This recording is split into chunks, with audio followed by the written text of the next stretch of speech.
Ferdinand dengan berani surati Menko Mahfud untuk proses safari politik Anies Baswedan dan masalah lainnya.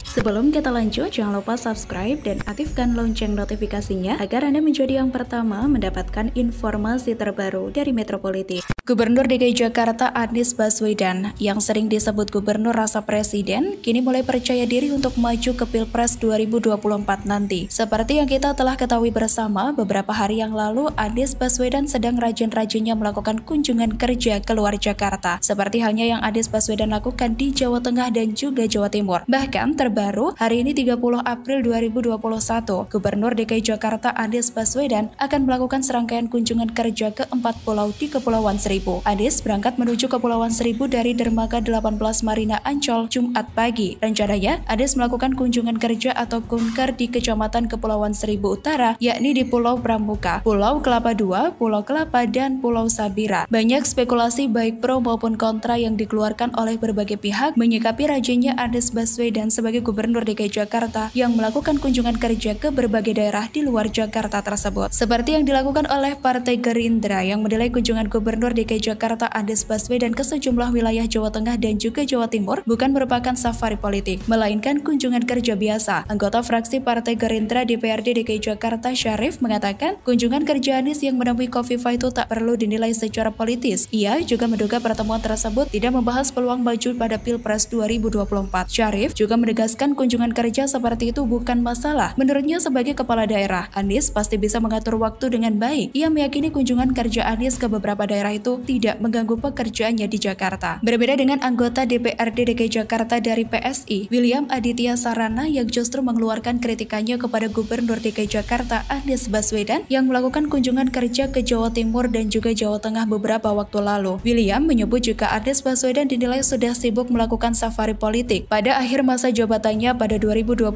mendatang. Kesibukan Anies Baswedan oleh William dinilai meninggalkan banyak pekerjaan rumah di DKI Jakarta yang belum terselesaikan. Politikus PSI ini mengatakan, langkah Anies tidak lebih dari langkah awal memasuki kontestasi pemilihan presiden 2024 mendatang. Hanya saja imbuhnya, jika kinerja tidak ditingkatkan, sulit bagi Anies terpilih sebagai capres. Namun, William menilai memenuhi janji-janji Gubernur DKI Jakarta Anies Baswedan yang masa jabatannya habis tahun depan sudah terlambat, sehingga peluang untuk menjadi Presiden Republik Indonesia semakin menipis. Kelakuan dari Gubernur DKI Jakarta Anies Baswedan tersebut pun akhirnya mengundang politikus Ferdinand Huta-Yan untuk mengeluarkan sikap tegasnya sebagai warga negara yang hak dan pendapatnya dilindungi oleh negara. Mantan politikus Partai Demokrat tersebut menyatakan jika pihaknya akan menyurati pihak Istana Negara, yakni Menteri Koordinator Bidang Politik dan Hukum dan Keamanan atau Menko Polhukam Mahfud MD terkait perjalanan Gubernur DKI Jakarta Anies Baswedan ke Jawa Tengah dan juga Jawa Timur. Ia menilai perjalanan tersebut tidak murni untuk menyerap gabah petani dan mengamankan stok beras untuk DKI Jakarta. Menurut dia, perjalanan Anies tersebut syarat dengan nuansa politik. Pasalnya, Anies baru melakukan hal tersebut di masa akhir jabatannya yang selesai tahun 2022. Pihaknya juga menyoroti soal anggaran yang digunakan dalam perjalanan Anies ke beberapa daerah tersebut. Sebab, jika Anies menggunakan anggaran dari APBD DKI, maka dirinya melanggar etika pejabat. Jika Anies dibiayai pengusaha, maka itu adalah gratifikasi. Sekiranya ada beberapa poin lain yang ingin Ferdinand Huta-Yan sampaikan kepada Mahfud MD agar segera diproses, yakni terkait program penyelenggaraan Formula E yang mendadak muncul dan mendadak hilang begitu saja. Setelah itu, terkait dugaan korupsi pengadaan lahan rumah DP 0 rupiah yang sudah dibicarakan oleh publik dengan luar biasa dan didiamkan oleh KPK. Selanjutnya, yaitu peristiwa-peristiwa yang tidak lazim dalam pengelolaan APBD DKI Jakarta yang lebih aman disebut kelebihan bayar ketimbang markup anggaran belanja. Poin terakhir yaitu yang menjadi keberatan Ferdinand kepada Anies Baswedan adalah terkait perlawanan isu radikalisme dan intoleransi yang terus menggema namun Anies diam 1000 bahasa. Semoga informasi ini bermanfaat. Silakan tinggalkan komentar Anda. Jangan lupa like, share, dan subscribe.